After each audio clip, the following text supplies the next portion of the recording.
Let's bring in MS Now contributor Inzamam Rashid from Dubai, our White House reporter Laura Barone Lopez, MS Now political analyst and former Undersecretary of State Richard Stengel, and Arash Azizi, contributing writer at The Atlantic. Inzamam, logistically, how is this blockade working? Will the U.S. Navy actually seize ships? And what about Iran's underwater mines?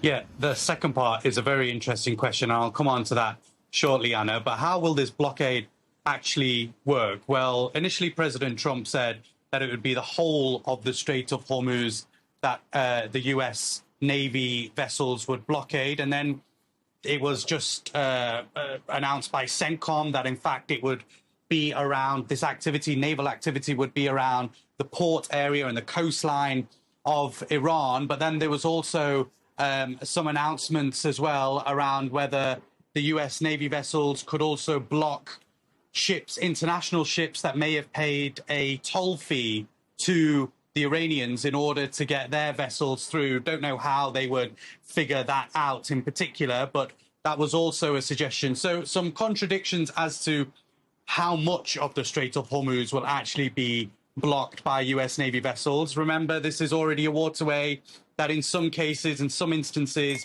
and in some form is blocked by the Iranians already.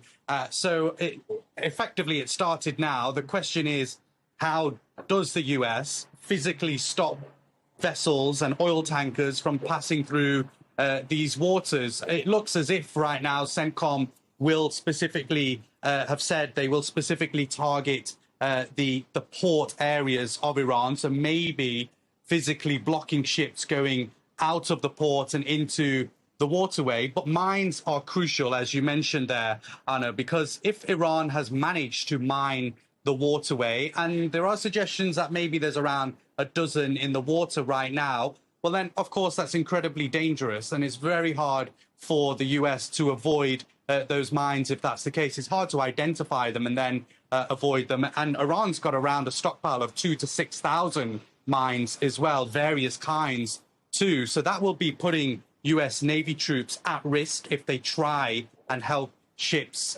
stop ships from going through the waterway. I think this is crucial because this could essentially mean that we may well see an escalation of this conflict if, of course, there are any attacks, physical attacks in that waterway. And I think we'll all be keeping an eye out exactly what Donald Trump asks his neighbor to do in that waterway.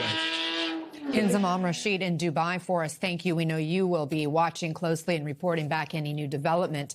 Richard, if the U.S. can strip Iran's control of the strait, why didn't they do it earlier? And what might this blockade accomplish? Well, Anna, it's a good question because one of the things that people aren't talking about is the fact that essentially there was a blockade already. Only a handful of ships were getting through the strait anyway, when in fact it used to be 110, 120 up to 150. So in fact, they're blockading something that was already blockaded. I don't really understand the strategy. I guess ostensibly they would say it's about hurting Iran's economy, but I would have thought a 40-day bombing campaign would have hurt their economy plenty already. The other issue that it is that I don't think there's ever been as literal example of America first equals America alone as this policy. Donald Trump said numerous nations would be helping us with this. 0 nations have come forward to do that. And then we're also alienating the countries that we would sort of need to be on our side in this whole war. China, Turkey, other European nations, and they're just not buying into this policy. So it just seems like a high risk, low reward strategy. Laura, as the U.S. now takes this action in the strait, Vice President Vance says he gave Iran their final and best offer before leaving Islamabad this weekend. So what does the administration see as the next step? And what happens when this ceasefire clock runs out? It was 2 weeks, and now we're already days in. It's pretty unclear on what the next step is beyond this blockade of those Iranian ports. And so after those more than 21 hours of negotiations that the Vice President J.D. Vance led alongside the president's son-in-law Jared Kushner and the Middle East envoy Steve Witkoff, it seems that they are still very much miles apart in terms of what the U.S. wants and what Iran says that it's prepared to do. And the vice president essentially saying that one of the biggest holdups is around what happens to their nuclear weapons capability. And when you go through the list of the red lines from the U.S. That a White House official told MS Now over the weekend, they include ending all uranium enrichment, dismantling all major nuclear enrichment sites, handing over that enriched uranium. And also there's problems about accepting broader peace, security, and de-escalation framework, no funding terrorist proxies, and then, of course, opening the strait without tolls. So, again, these are all red lines that the administration says they have, that Iran is not necessarily meeting them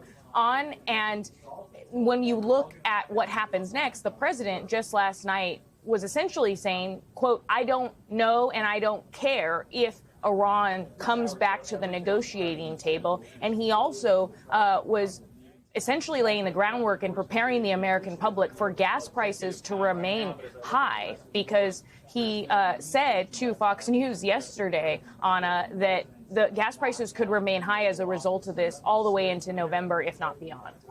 Arash, instead of bending or breaking, Iran is upping the ante, now threatening that no ports will be safe. So could we see the Iran-aligned Houthis step into this fight now? And what would that mean for other shipping choke points? It is definitely possible for the Houthis, to enter more in a very sort of calculated way. And Iran, will also welcome, more fighting in the Gulf. They've gotten their hands on it, so they would welcome a couple of attacks on other places.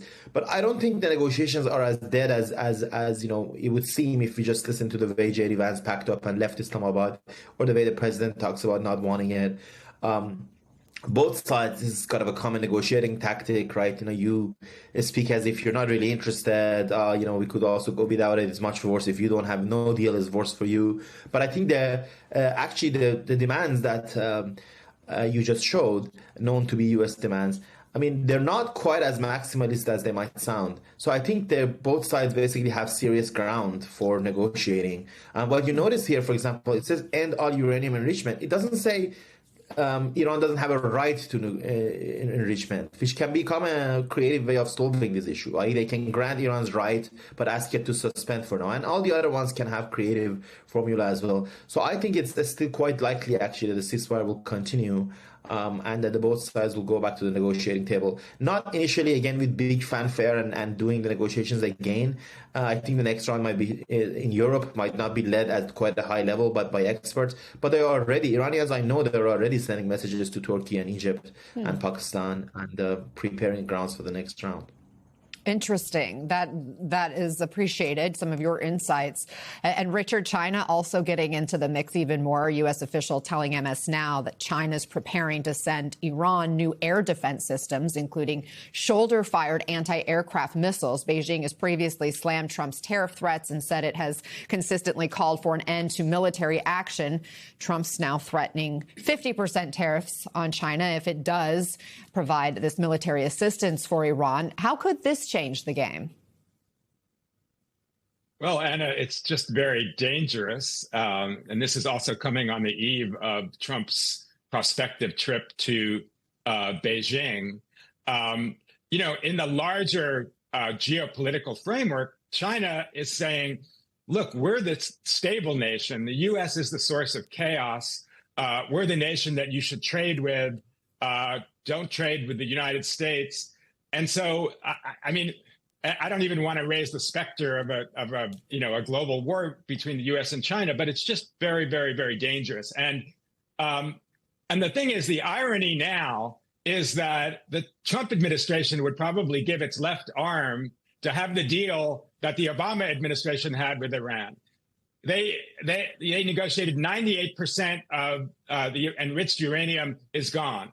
They were allowed to enrich to civilian levels, which I would assume that the Trump administration would take. So the irony here is that, all of this stuff may eventually get back to something that we had in place 10 years ago. So that's sad.